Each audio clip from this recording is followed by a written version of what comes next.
Episode की शुरुआत में बताया जाता है कि जब तबाही आई थी उस वक्त 2 डीमन गॉड पिलर और 72 डीमन गॉड ने जन्म लिया था, जिसके बाद इंसानों के साथ इनकी हजारों साल से फाइट चल रही है। इसके बाद हम होली डीमन कॉन्टिनेंट का सीन देखते हैं, जहां 54 रैंक वाले डीमन गॉड को पकड़ने के लिए 6 टेम्पल ने अलायंस कर लिया है और अब इनके डीमन हंटर का ग्रुप एक साथ निकल चुका है। अब ये डीमन हंटर डीमन गॉड के साथ फाइट करने लगते हैं, लेकिन वो बहुत ही ज्यादा पावरफुल था और वो इनको आसानी से हराने लगता है। तभी इसी वक्त डीमन पिलर भी यहाँ पर आ जाता है, जिसकी वजह से डीमन गॉड की पावर और भी बढ़ जाती है और वो इनके ऊपर और भी खतरनाक तरीके से हमला करने लगता है। लेकिन ये डीमन हंटर भी कम पावरफुल नहीं थे, वो एक दूसरे को बचाते हैं और इसकी पावर को रोकते भी हैं। इसके बाद ये 6 डीमन हंटर एक साथ डीमन गॉड पर अपनी पावर का यूज कर देते हैं, लेकिन डीमन गॉड अभी भी इनके ऊपर भारी पड़ रहा था। यह देख इसमें से एक डीमन हंटर अपनी ड्रैगन पावर का यूज करने लगता है, जबकि इसमें से दूसरा डीमन हंटर अपनी स्वॉर्ड पावर का यूज करता है और वो इसे कैद करने लगते हैं। लेकिन डीमन गॉड फिर भी खुद को आजाद करा लेता है, जिसे देख डीमन हंटर का ग्रुप हैरान हो जाता है। तभी डीमन गॉड यहाँ से भागने लगता है, जिसके बाद डीमन हंटर इसे रोकने की कोशिश करते हैं, लेकिन आखिर में डीमन गॉड इनके हाथ से निकल जाता है और अब इनकी पूरी मेहनत बेकार होती हुई नजर आती है। इसके बाद डीमन गॉड किसी जगह पर आ जाता है जहाँ हम इसके असली चेहरे को देखते हैं और इसके पास में एक बड़ा सा ब्लैक ड्रैगन भी था। तभी इसका पीछा करते हुए डीमन हंटर का ग्रुप भी यहाँ पर आ जाता है और अब इनको पता चलता है कि यह डीमन गॉड तो असल में डीमन एम्परर है, जो आज खुद इनके साथ फाइट करने आ गया है। लेकिन ये 6 डीमन हंटर अभी भी नहीं रुकते और डीमन एम्परर का सामना करने चले जाते हैं। लेकिन तभी डीमन एम्परर किसी अजीब सी पावर का यूज कर देता है, जिसके सामने ये सभी डीमन हंटर कमजोर पड़ने लगते हैं। इसके बाद बताया जाता है कि डीमन को यहाँ आए 6000 साल से भी ज्यादा हो गया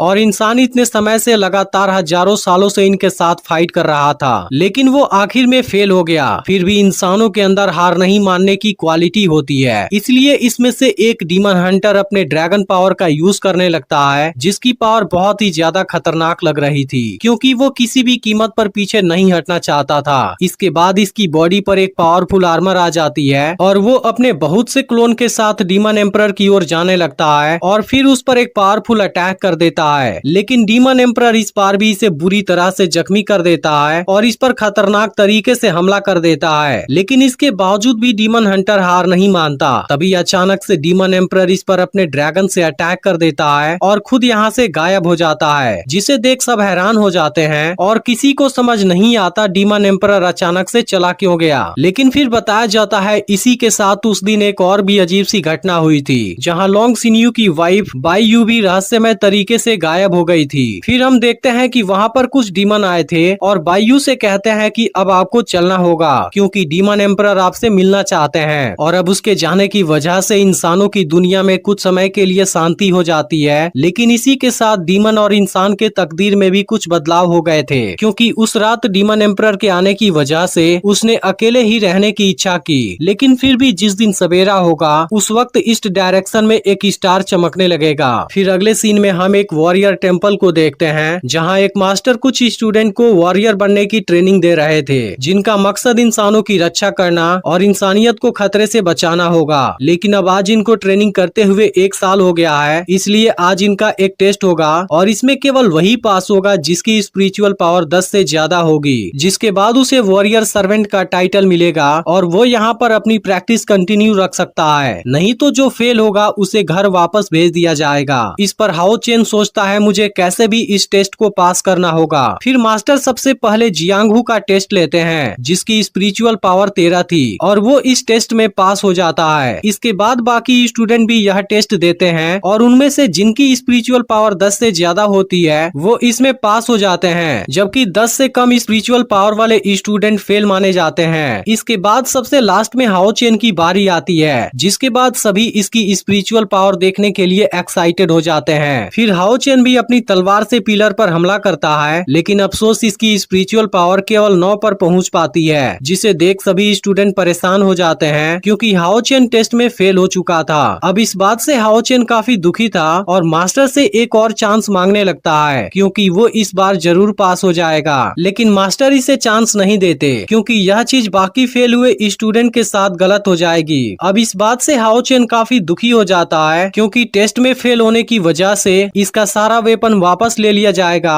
और अब उसे स्पिरिचुअल लिक्विड भी नहीं मिल पाएगी। इसके बाद हाओ चेन इनके सामने घुटने टेक देता है और दूसरा चांस मांगने लगता है, क्योंकि हाओ चेन किसी भी हालत में यह टेस्ट पास करना चाहता है और डिस्क्रिमिनेशन फेस्टिवल में इसका रुकना जरूरी है। अब यह देखते ही स्टूडेंट मास्टर से हाओ चेन को एक और चांस देने की रिक्वेस्ट करने लगते हैं, क्योंकि सब जानते हैं कि हाओ चेन सबसे ज्यादा मेहनत करता है और उसने इनको भी टेस्ट में पास करने में मदद की थी। इस तरह से अब सभी स्टूडेंट इसके सपोर्ट में खड़े हो जाते हैं, लेकिन मास्टर भी अच्छे से जानते हैं हाओ चेन शुरुआत से ही सबसे ज्यादा मेहनत करता है और वो ट्रेनिंग पूरी करने के लिए अपनी जी जान लगा देता है। इसके बाद मास्टर सभी को शांत कराते हैं और हाओ चेन को दूसरा चांस देने के लिए तैयार हो जाते हैं, लेकिन इसके लिए उसे जियांगहू के साथ फाइट करना होगा और उसे हराना होगा। इसके अलावा बाकी फेल हुए स्टूडेंट को भी यह चांस मिलेगा। यह सुनते ही हाओ चेन सभी को थैंक यू बोलता है और अब सभी बहुत ज्यादा खुश हो जाते हैं। इसके बाद हाओ चेन जियांगहू के साथ फाइट करने के लिए तैयार हो जाता है। फिर इन दोनों के बीच में फाइट शुरू हो जाती है और हाओ चेन जियांगहू के साथ बहुत शानदार तरीके से फाइट करने लगता है, जिसे देख मास्टर भी हैरान होते हैं, क्योंकि हाओ चेन की बैटल स्किल काफी अच्छी थी और लास्ट में वो जियांगहू को दूर फेंक देता है। इसके बाद वो पिलर पर हमला करता है, जहाँ अब इसकी स्पिरिचुअल पावर 11 हो गई थी और अब इस बात से सब काफी खुश हो जाते हैं और यह देख मास्टर भी हैरान हो जाते हैं, क्योंकि इस बार तो हाओ चेन की स्पिरिचुअल पावर इतनी ज्यादा बढ़ गई, जबकि पिछली बार तो बहुत कम थी। इसके बाद बाकी के स्टूडेंट भी जियांगहू को चैलेंज करते हैं। तभी हम यहाँ के जंगल में एक लड़की को भागते हुए देखते हैं, जिसके पीछे कुछ बिस्ट लगे हुए थे,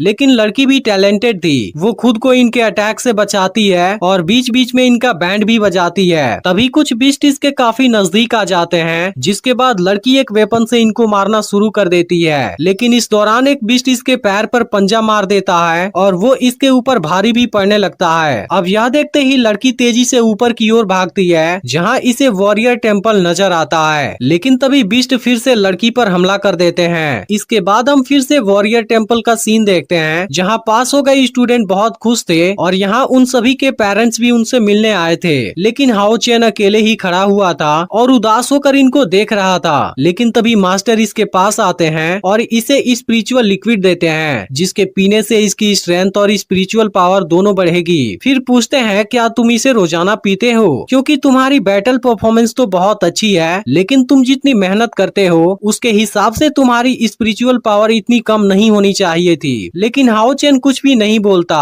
तभी इसी वक्त जियांगहू यहाँ पर आ जाता है और इसे अपने साथ लेकर चला जाता है, जिस पर मास्टर कहते हैं वो जरूर मुझसे कोई बात छुपा रहा है। इसके बाद हाओ चेन और जियांगहू दोनों एक साथ खेलते हुए यहाँ से जाने लगते हैं। तभी इसी वक्त हाओ चेन एक आदमी के नजदीक से गुजरता है, जो उसे बड़े ध्यान से देख रहा था। इसके बाद ये दोनों जंगल में चले जाते हैं, जहाँ जियांगहू हाओ चेन को अपनी स्पिरिचुअल लिक्विड देता है, क्योंकि वो जानता है कि हाओ चेन अपनी स्पिरिचुअल लिक्विड अपनी मॉम को देता है, जिनकी कंडीशन काफी खराब है। तब हाओ चेन कहता है कि अब उनकी बॉडी कुछ रिकवर हो गई है। इस पर जियांगहू इसे समझाता है कि तुम्हें अपना भी ख्याल रखना चाहिए, क्योंकि इसकी वजह से तुम्हारी परफॉर्मेंस खराब हो जाएगी। लेकिन हाओ चेन अपनी मॉम से बहुत ज्यादा प्यार करता है, इसलिए वो किसी भी कीमत पर उन्हें खोना नहीं चाहता और वो उनके लिए कुछ भी करने के लिए तैयार है। तब जियांगहू सोचता है बिना स्पिरिचुअल लिक्विड के इसकी पावर इतनी ज्यादा है, अगर वो ओरिजिनल स्पिरिचुअल लिक्विड पीने लगा तो इसकी पावर तो बहुत ज्यादा हो जाएगी। अब हाओ चेन को अपनी मॉम के लिए जंगल में हर्ब लेने जाना था, इसलिए वो यहाँ से अकेले ही आगे चला जाता है। तब जियांगहू कहता है तुम केयरफुल रहना, क्योंकि मैंने सुना कि सामने वाले माउंटेन में कुछ बिस्ट गए हैं। अब हाओ जंगल में हर्ब लेने लगता है, लेकिन तभी इसके पीछे कुछ गिरता है। यह देख हाओ चेन अपनी तलवार निकाल लेता है, क्योंकि इसे लग रहा था यहाँ पर कोई बिस्ट आ गया है। फिर वो इस जगह को चेक करता है, जहाँ इसे एक लड़की बेहोश पड़ी हुई नजर आती है और असल में वो वही लड़की है जिसका बिस्ट पीछा कर रहे थे।